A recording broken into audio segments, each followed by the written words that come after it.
I am Dr. Todd Fineman. I was once a medical director managing almost 100 doctors and specialists that were taking care of almost 100,000 patients. My job, make sure they got the right treatment. I did see thousands of patients get cured or get better.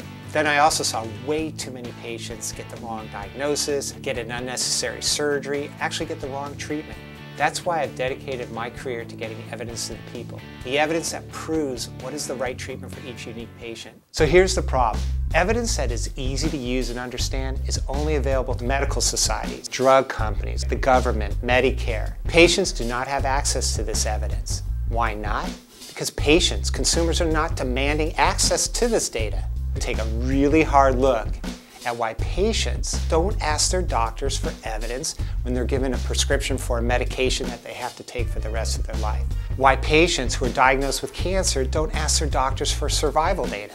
So what are the reasons patients don't ask for evidence? Maybe it's because they think their doctors are already using evidence. Maybe it's because they're lazy, they're afraid to make their own decision. Maybe they think they can't even understand the evidence. We are going to go around the country and we are going to ask consumers, patients, why they use evidence when they buy a car, an appliance, a mutual fund.